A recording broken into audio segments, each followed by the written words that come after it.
ನಮಸ್ಕಾರ ವಿಶ್ವಬಂಧುಗಳೇ. ಇಂದು ಚಿತ್ರಕಲಾ ಶಿಕ್ಷಣ ಮಾಲಿಕೆಯಲ್ಲಿ ವಿಷ್ಣು ಧರ್ಮೋತ್ತರ ಪುರಾಣ ಎನ್ನುವ ವಿಷಯದ ಕುರಿತು ಒಂದಷ್ಟು ಮಾಹಿತಿ ತಿಳಿಯೋಣ. ವಿಷ್ಣು ಧರ್ಮೋತ್ತರ ಪುರಾಣವನ್ನು 2ರಿಂದ 4ನೇ ಶತಮಾನದಲ್ಲಿ ರಚಿಸಿದಂತೆ ತಿಳಿದು ಬರುತ್ತದೆ.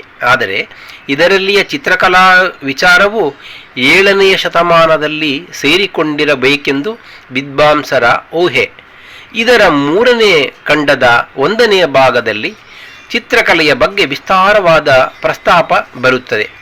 ಗ್ರಂಥದ ಆದಿಯಲ್ಲಿ ವಜ್ರ ಮಹಾರಾಜನು ಮಾರ್ಕಾಂಡೇಯ ಮುನಿಯ ಉವಾಚದಂತೆ ದೇವತಾಗೃಹ ನಿರ್ಮಾಣ ಮಾಡಬಯಸಿದಾಗ ಮುನಿಯು ದೇವಾಲಯ ನಿರ್ಮಾಣಕ್ಕೆ ಶಿಲ್ಪವೋ, ಶಿಲ್ಪಕ್ಕೆ ಚಿತ್ರವೋ, ಚಿತ್ರಕ್ಕೆ ನೃತ್ಯ, ಅದಕ್ಕೆ ವಾದ್ಯ ಮತ್ತು ಸಂಗೀತಕ್ಕೆ ಭಾಷೆ ತಿಳಿದಿರಬೇಕು ಎಂದು ಹೇಳಿ ಈ ಎಲ್ಲ ಲಲಿತ ಕಲೆಗಳನ್ನೂ ವಿವರಿಸುತ್ತಾನೆ. ಎಂದರೆ ಒಂದು ಕಲೆ ಇನ್ನೊಂದಕ್ಕೆ ಪೂರಕವಾಗಿರಬೇಕೆಂಬ ಅಭಿಪ್ರಾಯ ಇಲ್ಲಿದೆ. 35ನೆಯ ಅಧ್ಯಾಯದಿಂದ ಚಿತ್ರಶಾಸ್ತ್ರ ಆರಂಭವಾಗುತ್ತದೆ. ಅಂಗ ಪ್ರತ್ಯಂಗಗಳು, ನವಸ್ಥಾನಗಳು, ಭಿತ್ತಿ ಲೇಖನ ಸಾಮಗ್ರಿ, ವರ್ಣಗಳ ತಯಾರಿಕೆ, ಬಳಕೆ, ಚಿತ್ರಗಳ ವೈವಿಧ್ಯ, ಗುಣದೋಷಗಳು, ರಾಜಋಷಿ, ದೇವಮಾನವ ಇತ್ಯಾದಿ ಆಕಾರಗಳ ರಚನಾ ವಿಧಾನ, ವೈವಿಧ್ಯತೆ, ಆಭರಣ, ಅಲಂಕಾರಗಳು ಇತ್ಯಾದಿ ಕುರಿತು ಹೇಳುತ್ತದೆ. 43ನೆಯ ಅಧ್ಯಾಯದಿಂದ 93ರವರೆಗೆ ಶಿಲ್ಪಕಲೆಗೆ ಮೀಸಲಾಗಿದೆ. ಶಿಲೆಯ ಪ್ರಕಾರಗಳು, ಅವುಗಳ ಪರೀಕ್ಷೆ, ಆಯ್ಕೆ ಇತ್ಯಾದಿಗಳಿಂದ ಹಿಡಿದು ಮೂರ್ತಿಯ ತಯಾರಿಕೆಯವರೆಗೆ ಗಾರೆ, ಇಟ್ಟಿಗೆ ಇತ್ಯಾದಿಗಳಲ್ಲಿ ಶಿಲ್ಪರಚನೆಯ ಬಗ್ಗೆ ವಿಸ್ತಾರವಾದ ವಿವರಣೆ ಬರುತ್ತದೆ. ದೇವರುಗಳ ಮೂರ್ತಿ ಲಕ್ಷಣಗಳಿಗೆ ಹೆಚ್ಚಿನ ಪ್ರಾಮುಖ್ಯತೆ ನೀಡಲಾಗಿದೆ.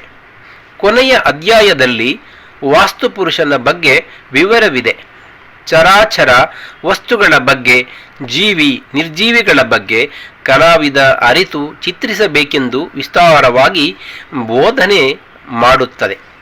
ವಿಷ್ಣು ಧರ್ಮೋತ್ತರ ಪುರಾಣದಲ್ಲಿ ಸತ್ಯ, ವೈಣಿಕ ಇತ್ಯಾದಿ ಕಲಾ ಪ್ರಕಾರಗಳ ಬಗ್ಗೆ ಹೇಳುವುದಲ್ಲದೆ ಚಿತ್ರರಚನೆಯ ನಂತರ ಅವು ಎಷ್ಟು ಕಾಲ ಉಳಿಯಲೆಂದು ಕೈಗೊಳ್ಳಬೇಕಾದ ರಕ್ಷಣಾ ವಿಧಾನ, ಸ್ತಂಭನದ ಬಗ್ಗೆಯೂ ಹೇಳುತ್ತದೆ. ಮೂಲ ವರ್ಣಗಳು, ಪಂಚವರ್ಣಗಳು ಮತ್ತು ಮಿಶ್ರ ವರ್ಣಗಳ ಬಗ್ಗೆ ಸಾಕಷ್ಟು ವಿವರಗಳಿದ್ದು ಗ್ರಂಥ ರಚನಾ ಕಾಲಕ್ಕೆ ಚಿತ್ರಕಲೆ ಪ್ರಬುದ್ಧವಾಗಿ ಬೆಳೆದಿತ್ತೆಂದು ಹೇಳಬಹುದು.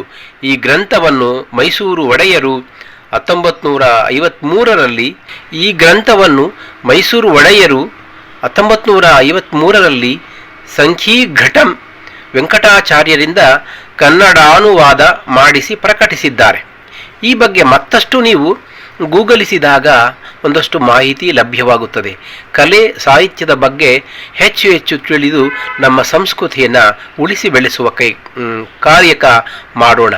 ನಮಸ್ಕಾರ.